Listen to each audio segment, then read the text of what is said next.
Hare Krishna. Today we will begin reading Chapter 2 of the Nectar of Devotion. The chapter is entitled The First Stages of Devotion. It was written by His Divine Grace A.C. Bhaktivedanta Swami Prabhupada, and it was published by the Bhaktivedanta Book Trust. The three categories of devotional service which Srila Rupa Goswami describes in Bhakti Rasamrita Sindhu are listed as devotional service in practice, devotional service in ecstasy, and devotional service in pure love of Godhead. There are many subheadings in each of these categories. Generally, it is understood that in the category of devotional service in practice, there are two different qualities. Devotional service in ecstasy has 4 qualities, and devotional service in pure love of Godhead has 6 qualities. These qualities will be explained by Srila Rupa Goswami later on. In this connection, Srila Rupa Goswami suggests that the person eligible for Krishna consciousness or devotional service can be classified by his particular taste. He says that devotional service is a continual process from one's previous life. No one can take to devotional service unless he has had some previous connection with it. For example, suppose in this life I practice devotional service to some extent, even though it is not 100% perfectly performed. Whatever I have done will not be lost. In my next life, from the very point where I stop in this life, I shall begin again. In this way, there is always a continuity. But even if there is no continuity, if only by chance a person takes interest in a pure devotee's instruction, he can be accepted and can advance in devotional service. Anyway, for persons who have a natural taste for understanding books, like Bhagavad Gita and Srimad Bhagavatam, devotional service is easier than for those who are simply accustomed to mental speculation and argumentative processes. To support this statement, there are many authoritative assertions by the learned scholars of bygone ages. According to their general opinion, a person may become governed by certain convictions derived by his own arguments and decisions. Then another person, who may be a greater logician, will nullify these conclusions and establish another thesis. In this way, the path of argument will never be safe or conclusive. Srimad Bhagavatam recommends, therefore, that one follow in the footsteps of the authorities. Here is a general description of devotional service given by Srila Rupa Goswami in his Bhakti Rasamrita Sindhu. Previously, it has been stated that devotional service can be divided into 3 categories, namely, devotional service in practice, devotional service in ecstasy, and devotional service in pure love of God. Now, Srila Rupa Goswami proposes to describe devotional service in practice. Practice means employing our senses in some particular type of work. Therefore, devotional service in practice means utilizing our different sensory organs in service to Krishna. Some of the senses are meant for acquiring knowledge, and some are meant for executing the conclusions of our thinking, feeling, and willing. So practice means employing both the mind and the senses in practical devotional service. This practice is not for developing something artificial. For example, a child learns or practices to walk. This walking is not unnatural. The walking capacity is there originally in the child, and simply by a little practice, he walks very nicely. Similarly, devotional service to the Supreme Lord is the natural instinct of every living entity. Even uncivilized men, like the Aborigines, offer the respectful obeisances to something wonderful exhibited by nature's law, and they appreciate that behind some wonderful exhibition or action there is something supreme. So this consciousness, though lying dormant in those who are materially contaminated, is found in every living entity, and when purified, this is called Krishna consciousness. There are certain prescribed methods for employing our senses and mind in such a way that our dormant consciousness for loving Krishna will be invoked, as much as the child with a little practice can begin to walk. One who has no basic walking capacity cannot walk by practice. Similarly, Krishna consciousness cannot be aroused simply by practice. Actually, there is no such practice. When we wish to develop our innate capacity for devotional service, there are certain processes which, by our accepting and executing them, will cause that dormant capacity to be invoked. Such practice is called sadhana bhakti. Every living entity under the spell of material energy is held to be in an abnormal condition of madness. In Srimad Bhagavatam it is said, quote, "Generally the conditioned soul is mad because he is always engaged in activities that are the causes of bondage and suffering." End quote. The spirit soul in his original condition is joyful, blissful, eternal, and full of knowledge. Only by his implication in material activities has he become miserable, temporary, and full of ignorance.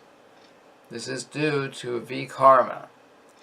Vikarma means, quote, actions which should not be done, end quote.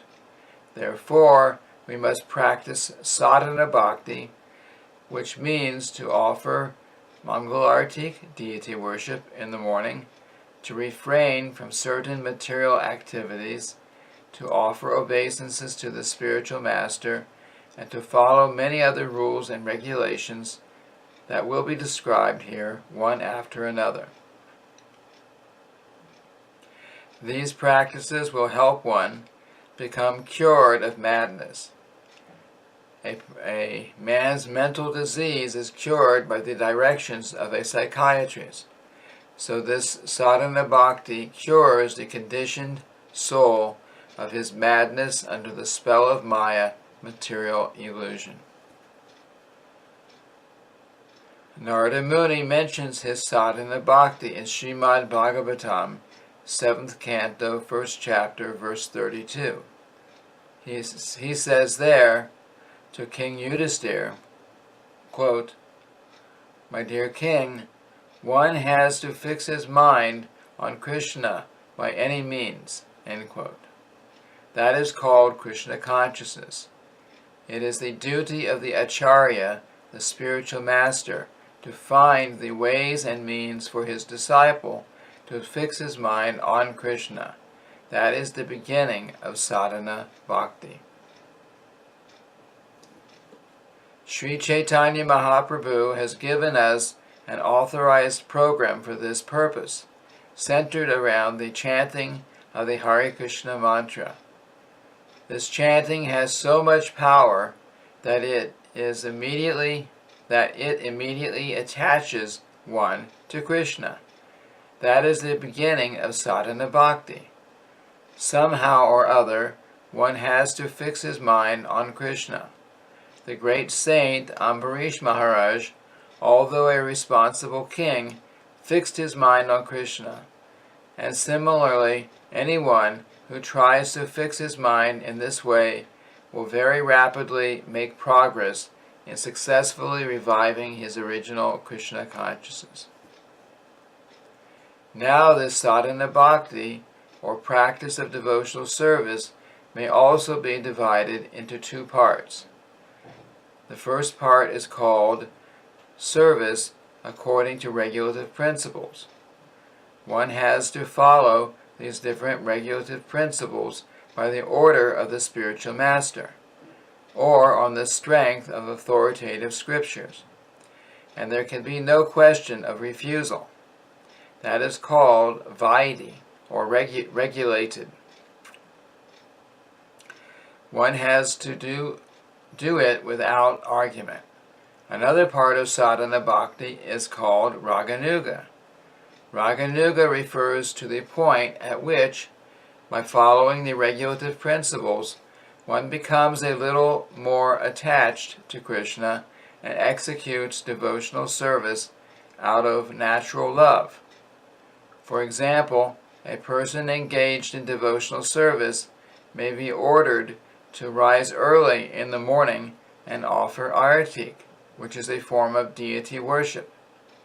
In the beginning, by the order of his spiritual master, one rises early in the morning and offers artik, but then he develops a real attachment.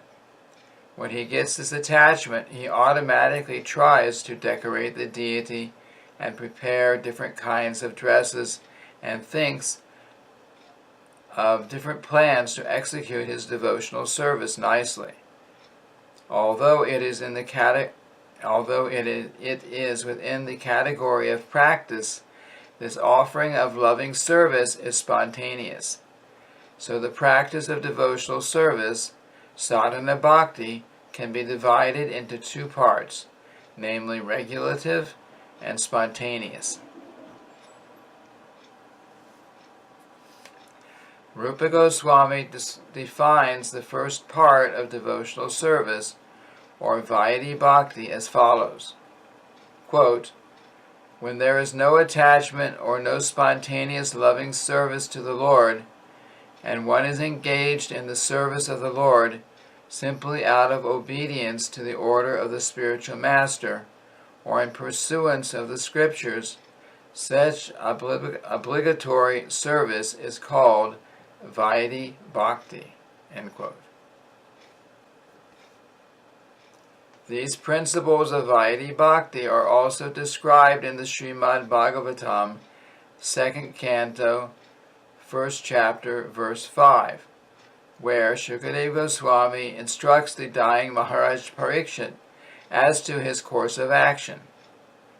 Maharaj Parikshit met Shukadeva Goswami just a week before his death, and the king was perplexed as to what should be done before he was to pass on. Many other sages also arrived there, but no one could give him the proper direction.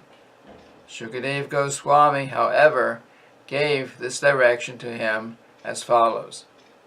Quote, my dear king, if you want to be fearless in meeting your death next week, for actually everyone is afraid at the point of death, then you must immediately begin the process of hearing and chanting and remembering God.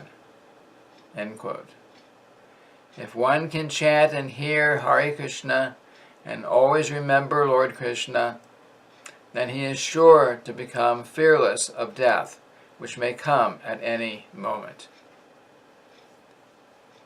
In the statements of Shukadeva Goswami, it is said that the Supreme Personality of Godhead is Krishna. Therefore, Shukadeva recommends that one should always hear about Krishna. He does not recommend that one hear and chant about the demigods. The Mayavadis, impersonalists, say that one may chant any name, either that of Krishna or those of the demigods, and the results will be the same. But actually this is not a fact. According to the authorized version of Srimad Bhagavatam, one has to hear and chant about Lord Vishnu or Krishna only. So Shukadeva Goswami has recommended to Parikshit Maharaj that in order to be fearless of death, one has to hear and chant and remember the Supreme Personality of Godhead, Krishna, by all means. He also mentions that the Supreme Personality of Godhead is Sarvatma. Sarvatma means, quote, the supersoul of everyone, end quote. Krishna is also mentioned as Ishvara, the Supreme Controller, who is situated in everyone's heart. Therefore, if some way or other we become attached to Krishna, he will make us free from all danger. In Bhagavad Gita, it is said that anyone who becomes a devotee of the Lord is never vanquished. Others, however, are always vanquished. Vanquished means that after getting this human form of life, a person does not come out of the entanglement of birth and death and thus misses his golden opportunity. Such a person does not know where he is being thrown by the laws of nature. Suppose one does not develop Krishna consciousness in this human form of life. He will be thrown into the cycle of birth and death, involving 8,400,000 species of life. And his spiritual identity will remain lost. One does not know whether he is going to be a plant, or a beast, or a bird, or something like that, because there are so many species of life. The recommendation of Rupa Goswami for reviving our original Krishna consciousness is that somehow or other we should apply our minds to Krishna very seriously and thus also become fearless of death. After death, we do not know our destination because we are completely under the control of the laws of nature. Only Krishna, the Supreme Personality of Godhead, is controller over the laws of nature.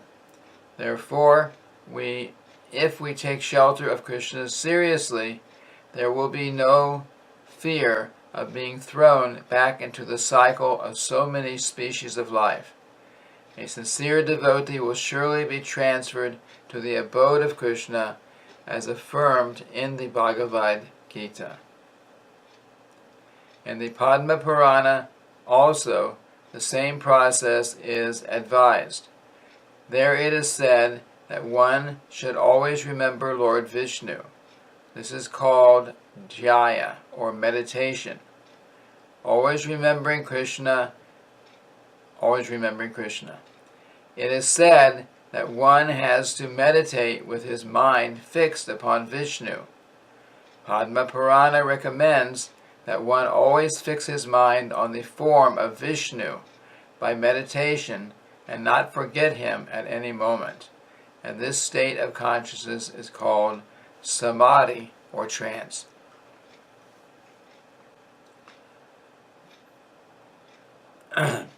We should always try to mold the activities of our lives in such a way that we will constantly remember Vishnu or Krishna.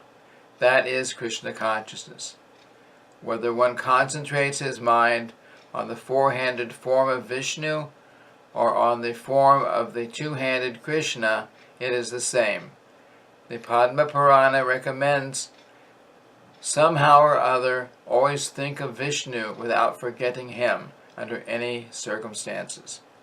Actually, this is the most basic of all regulative principles.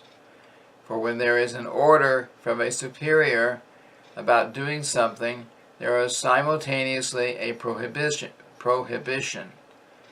When the order is that one should always remember Krishna, the prohibition is that one should never forget him.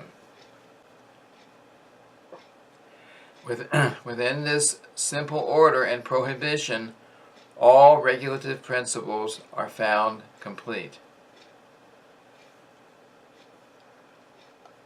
The regulative principle is applicable, this regulative principle is applicable to all varnas and ashrams, the caste and occupations of life. There are 4 varnas, namely the brahmanas, priests and intellectuals, the kshatriyas, the warriors and statesmen, the vaishyas, the businessmen and farmers, and shudras, the laborers and servants.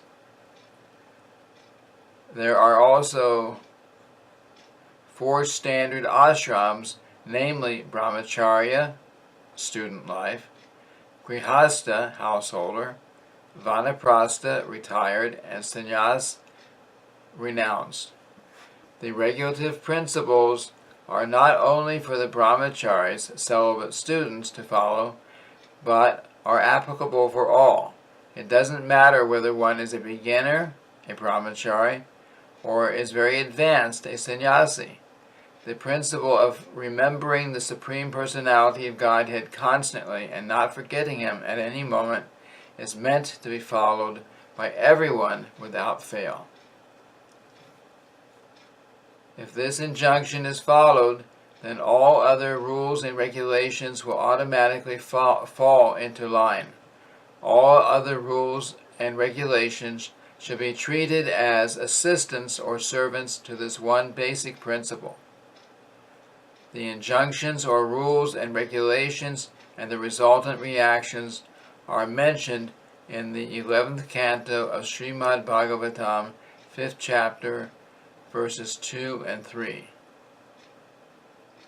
Chamasa Muni, one of the 9 sages who came to instruct King Nimi, addressed the king and said, quote, "The 4 social orders, namely the Brahmanas, the Kshatriyas, the Vaishyas, and the Shudras, have come out of the different parts of the universal form of the Supreme Lord as follows.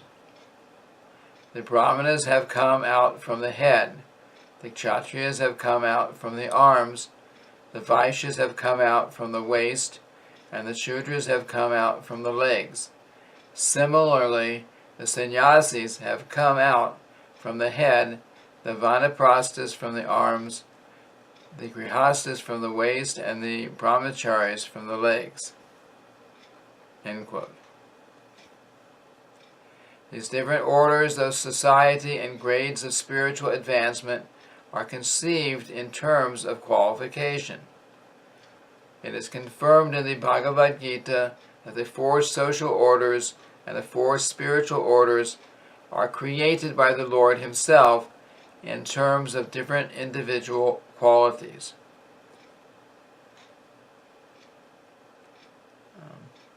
As the different parts of the body have different types of activities, so the social orders and spiritual orders also have different types of activities in terms of qualification and the position.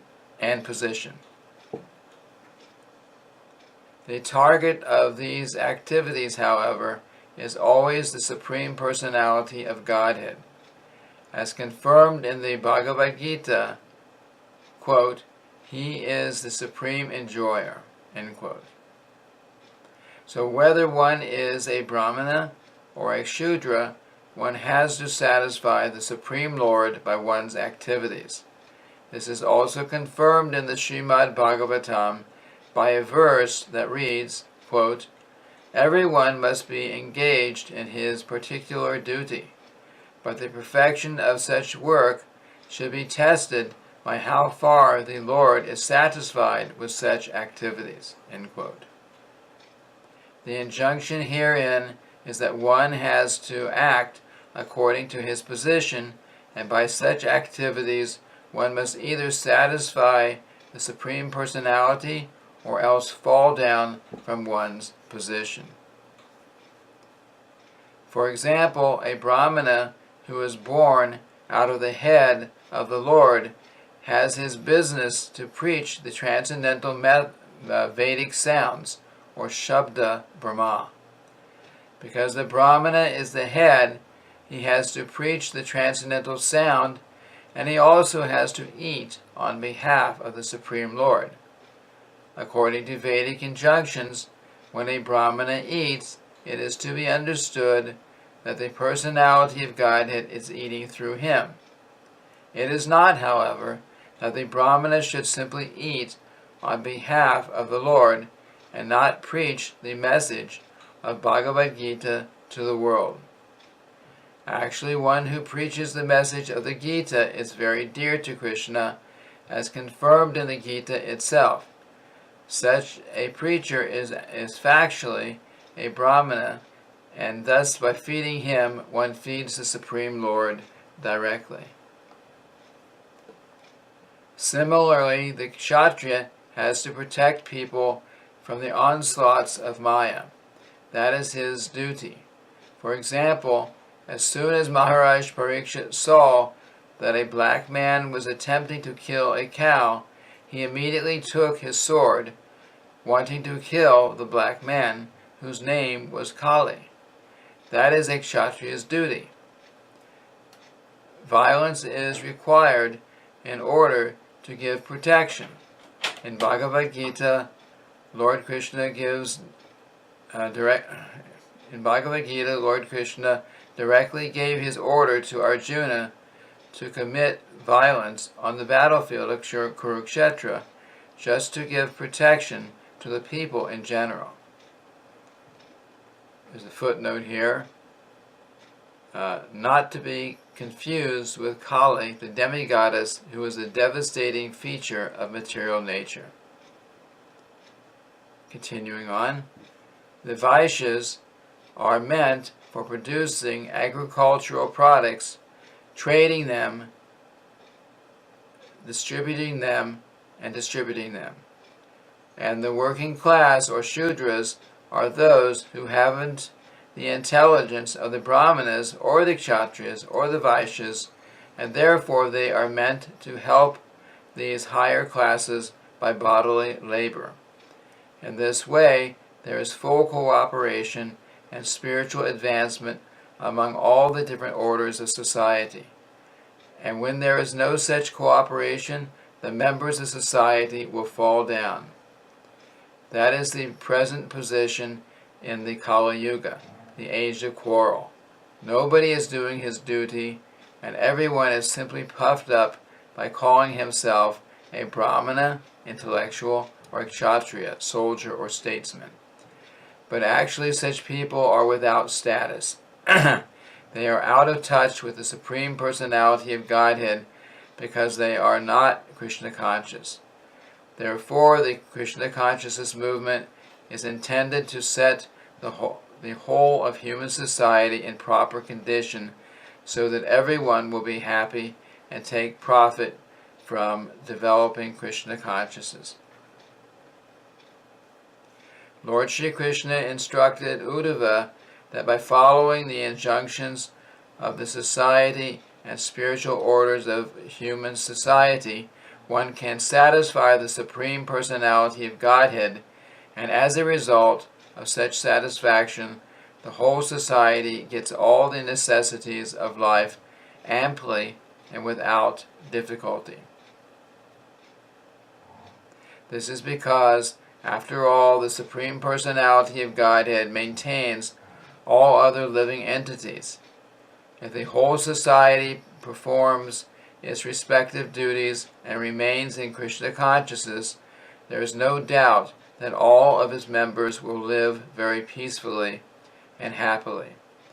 Without wanting the necessities of life, the whole world will be turned into Vaikuntha, the spiritual abode. Even without being transferred to the kingdom of God, by following the injunctions of Srimad Bhagavatam and prosecuting the duties of Krishna consciousness, all human society will be happy in all respects. There is a similar statement by Sri Krishna himself to Uddhava in the 11th canto of Srimad Bhagavatam, 27th chapter, verse 49. The Lord says there, quote, "My dear Uddhava, all persons are engaged in activities, whether those indicated in the revealed scriptures or in ordinary worldly activities. If by the result of either of such activities they worship me in Krishna consciousness, then automatically they become very happy within this world as well as in the next." They become very happy within this world as well as in the next. Of this there is no doubt. End quote. We can conclude from the statement by Krishna that activities in Krishna consciousness will give everyone all perfection in all desires. Thus, the Krishna consciousness movement is so nice that there is no need of even designating oneself Brahmana, Kshatriya, Vaishya, Shudra, Brahmachari, Grihastha, Vanaprastha, or Sannyasi. Let everyone be engaged in whatever occupation he now has. Simply let him worship Lord Krishna by the result of his activities in Krishna consciousness. That will adjust the whole situation, and everyone will be happy and peaceful within this world. In the Narada Pancharatra, the regulative principles of devotional service are described as follows. Quote, "Any activities sanctioned in the revealed scriptures and aiming at the satisfaction of the Supreme Personality of Godhead are accepted by saintly teachers as the regulative principles of devotional service. If one regularly executes such service unto the Supreme Personality of Godhead under the direction of a bona fide spiritual master, then gradually he rises to the platform of serving in pure love of God." End quote. And this ends the reading of the second chapter of the Nectar of Devotion, entitled The First Stages of Devotion. Thank you very much. Hare Krishna.